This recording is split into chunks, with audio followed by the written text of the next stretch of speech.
Welcome back to Hillbilly Pillars and my countdown of my 40 favorite Van Morrison songs.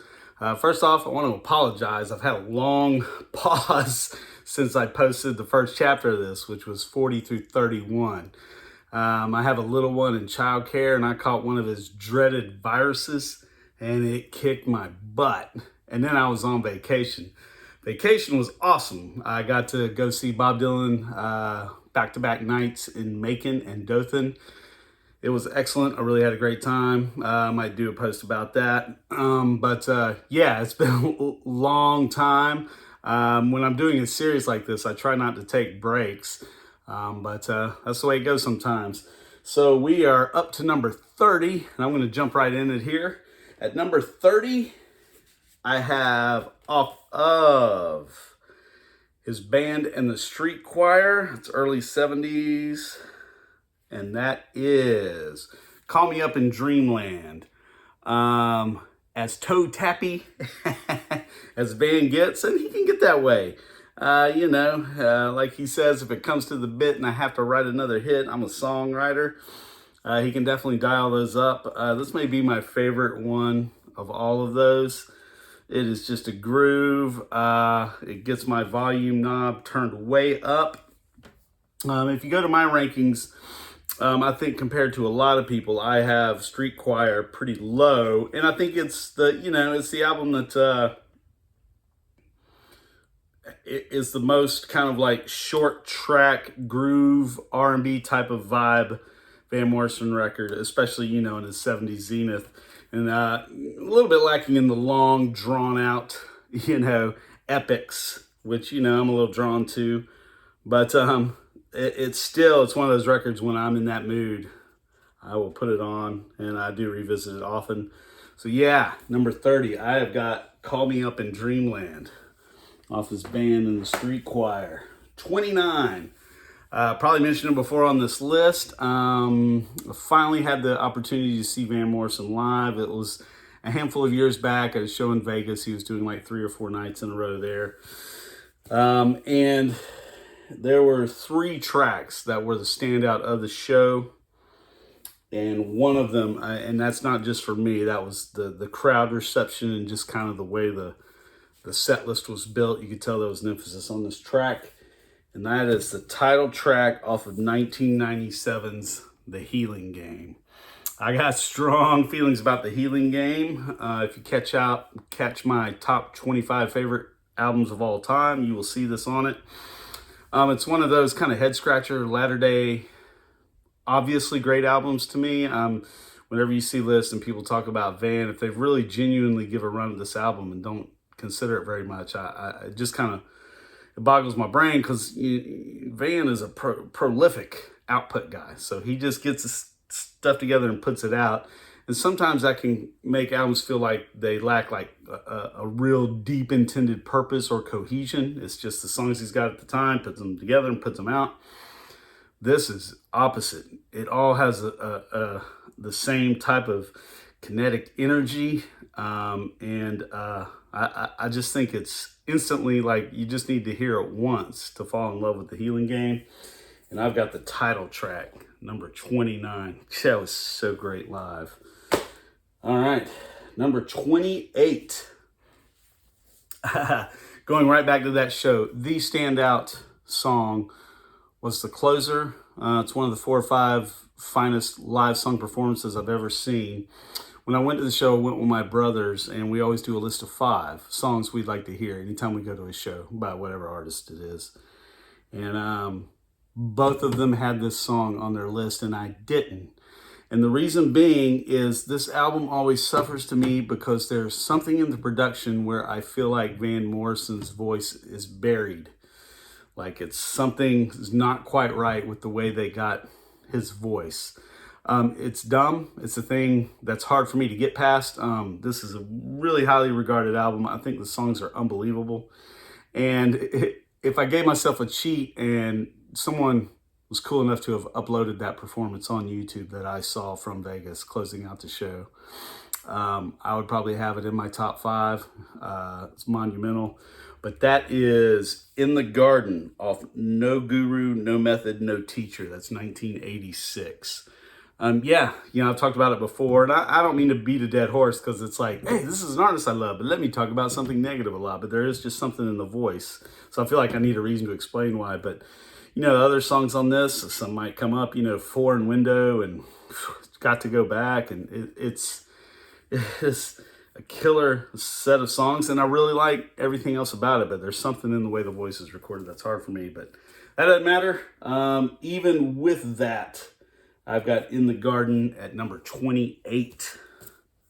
I think a song a lot of people, both my brothers had in their 5 of songs they wanted to hear, will probably have it in their top 10, if not their top 5. Next is a title track coming up. And that is the second song I've got from this album. I had a song from 40 through 31 off this. And that is the title track for A Sense of Wonder. I really dig it. Doing this list was kind of one of those things, and I was like, do I have A Sense of Wonder underrated in my pantheon? Because some songs are on my list. But I think it's one of those where not those songs, miss for me sometimes. But A Sense of Wonder, woo! There's a line in there about we're naming all the colors of the leaves. And then but then it says then January and February, trying to do that same task is just a totally different thing. Delivered, said way more eloquently, of course, by Van the Man. It's just a really great 80s Van album had 1984. And so that is the title track, A Sense of Wonder. All right. Number 26. Second song I've had on this list from this album. This is an album from the 90s period, and I do not have it on vinyl. I believe it's one that had a pressing, but it's super rare. And it's out of my price range, what I'm willing to pay on Discogs. And that is off of, oh shoot, I'm forgetting the name. Is Days Like This the name of the album? It's the album with that on it, but it is Underlying Depression. I think everybody's got, artists you're really into. You've got those like 3 or 4 tracks in your pocket that most people, even if they're a little more than casual, still probably haven't heard. And this is one of those. I'll date myself and I'll call it like a mixtape song.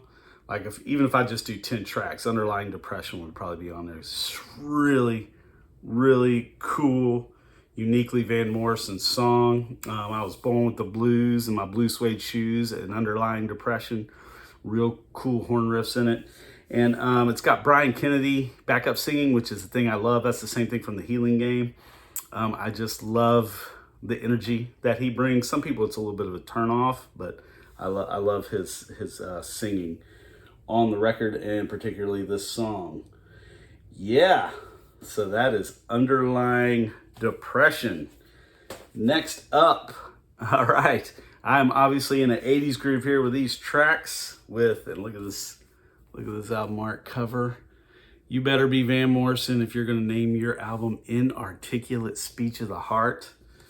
And he is Van Morrison, and somehow, some way, this record conveys an inarticulate speech of Van Morrison's heart. I love it. And the track I have here at 25 is River of Time. It comes right in the middle of the first side. And I think it just got like 2 verses. It's a real hypnotic, what's the term? It's weird. It's like he like trips a little bit in the new age type of vibes, like a Celtic new age. Whew. I know that maybe that doesn't sound great, man, but oof, I don't know. All together, that Van, the stirring of the pot and the magic he creates works for me. So I really love River of Time off Inarticulate Speech of the Heart, which is year not sure, but it is another 80s album. It is very 80s. All right. Next, another song that I would put in my, would put on a Van playlist.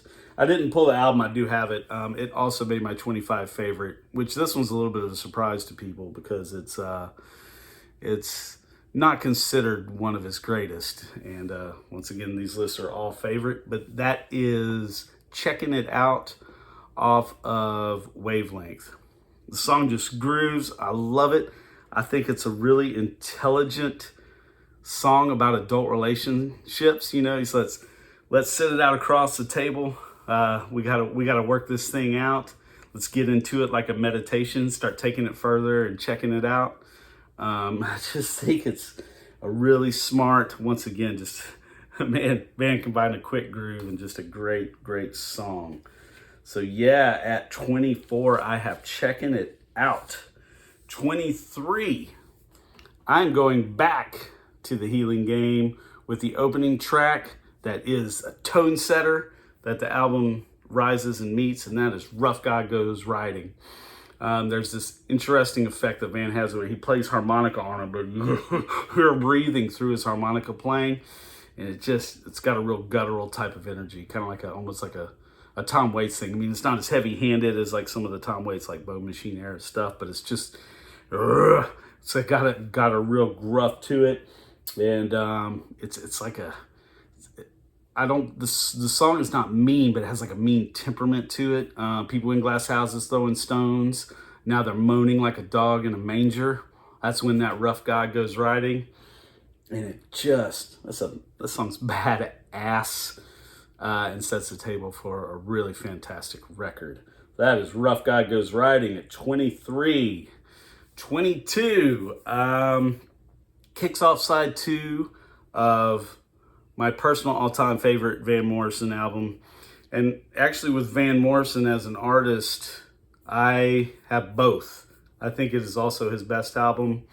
It's not Astral Weeks, so I'm not in the popular, but I think for like critics level and people really into Van, if you had a second place album outside of Astral Weeks, it would be this album. I think that people would consider. I think it would come in above Moondance for those. Like for just a little more casuals, I think Moondance would get it. But that is the side 2 song Bulbs off Veed Fleece. Just, man, it starts with that rhythmic, hard Van Morrison strumming. Cause I'm kicking off from center field, and it just bursts into this country flavored, just some of my favorite recording guitar playing. I wish I was better about like band names and I could tell you who that was on that particular track, because his playing is, to me, it's half the song, because it's like a call and response. And, you know, Van's doing his like, you know, responding to the thing, like sometimes when he gets into the groove of a song. And there's a back and forth with that and that guitar in that song that is, whoo! And it's like side 1 of Veed Fleece is heavy, and you need that lift on side 2, and it does that because he'll get back to it, you know, after, you know, a few tracks in the closing of the record too. So it desperately needs Bulbs to work as a whole as an album. It's like the pep. you have to have it, and it has it. And man, I love the song Bulbs. And then number 21, the last on this part of my countdown, going back to Sense of Wonder, and that's The Master's Eyes. Like a confessional, great song. You know, I think at the time Van was exploring a lot of like a new age type of religion and that type of thing. I think you could pick your major religion, whether it be like Buddha or, you know, like a person-centric religion like Christianity or Islam. And it's applicable to those kinds of things, which is like, I had this veil and then I heard my truth, and I could see it and feel it in the Master's eyes. And it's just, it's a gorgeous, gorgeous song. And, you know, I love the refrain in it. Didn't they leave us to wonder through buttercup summers? Didn't they leave us to wonder when there was no other? And it's got soul singers in the background that really, you know, that fall back into the verses. And it's beautifully crafted and a song I love. And that's number 21, Master's Eyes. All right, That's the second part. We'll be excited, hopefully, for a quick turnaround this time. No more childcare bugs of death to get into my top 20 favorite Van Morrison songs. Thanks.